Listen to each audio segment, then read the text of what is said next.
I want to talk about our drawing materials that you have. I gave you a bunch of different things from the Monart drawing method, but I did not explain to you how to use them. So I want to do that briefly if I can. These are the main three items that you have in your packet. This is a picture of what the finished drawing could look like.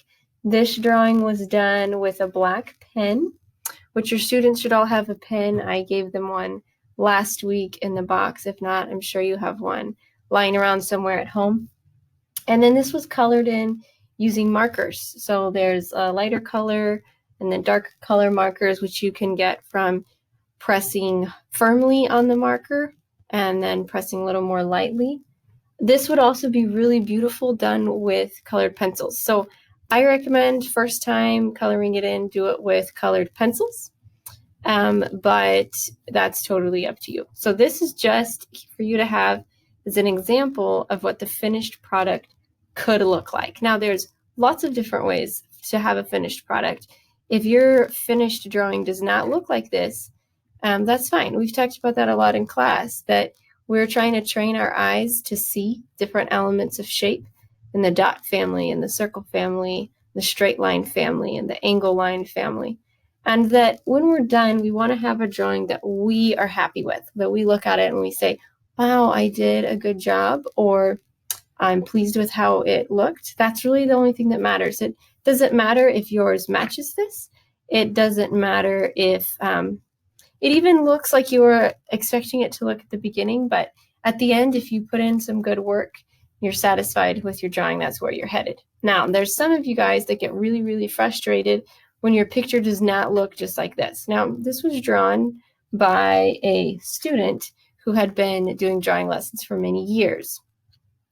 When you've practiced drawing this picture many, many times, it will also look like this. So don't get upset. If you do get frustrated, that's a good time just to put down your pencil. We talk about that a lot. When you're in drawing class and you get frustrated, you put down whatever you're writing with, because otherwise you're going to be tempted to scribble, to scratch, to draw X's, to let your anger out on the page. Don't let your anger out. So just put that pen down and get up, go for a walk around the room, stretch, and then come back to it. But don't let whatever emotion you're feeling, that's negative emotion, come out on the paper. So first, this is an example of what it's going to look like.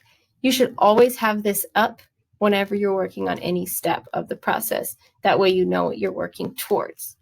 If you find that it just frustrates you, then take it down. I recommend leaving it up.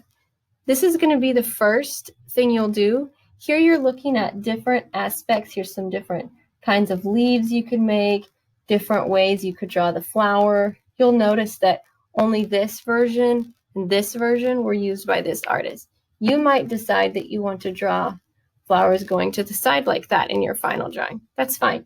This is just a chance for you to look at the lines and try to imitate them. So you're going to look at what's in this box and then draw it in this box here.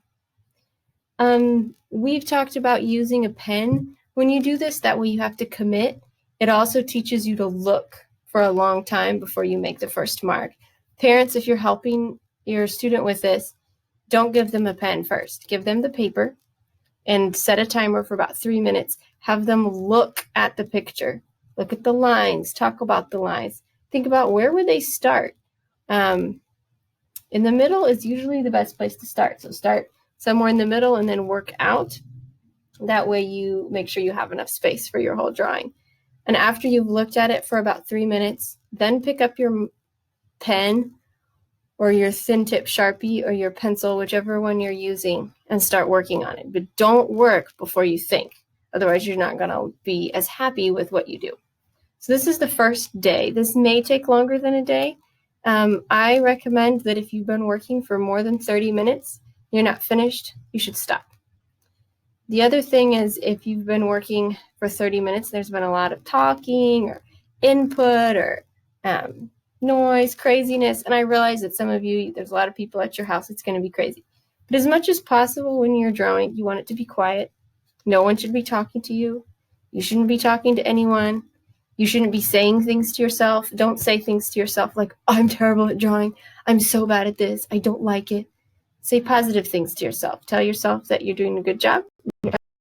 That's all we want here. Because we're trying to train our eyes and our hands to work together. So this is day 1. Day 2, you're going to be working on drawing your black line drawing.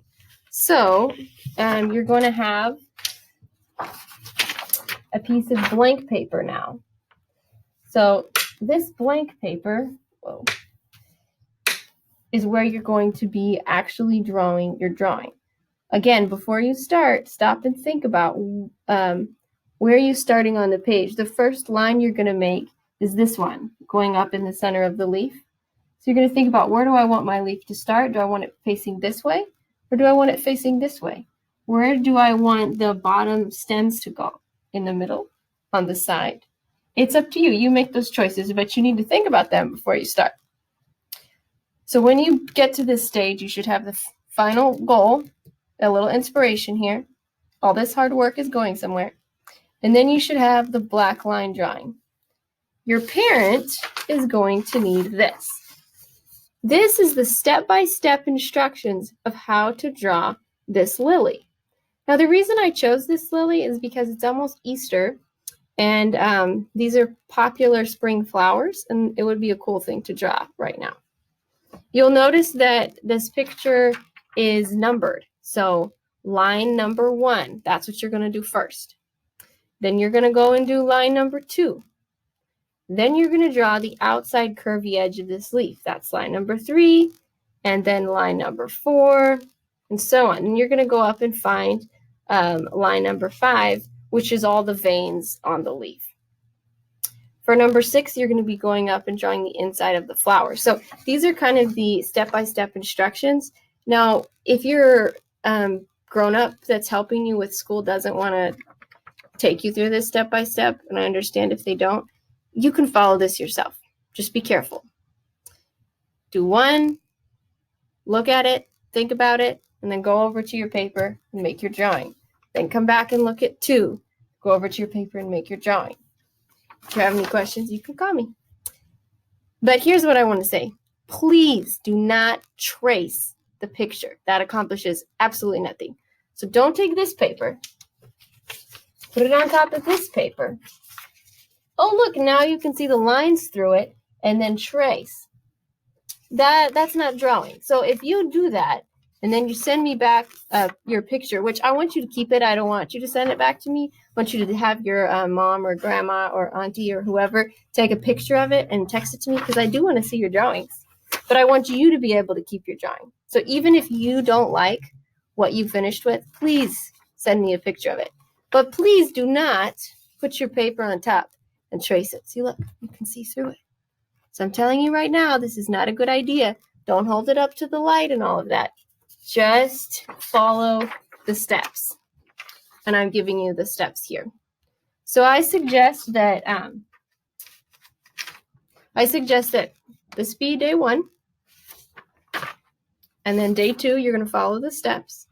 And usually on day 2, that's a good time to go ahead and color. But if you're tired, put it away, and then the next day, come back or a little bit later and go ahead and put your color in. When you've finished, make sure that you sign your name somewhere. This person, Christine Chang, signed her name here. And after you've signed your name, take a picture and send it to me. I'm going to be drawing one too, so I will text you guys a picture of my drawing when I'm done. Alrighty, that's all for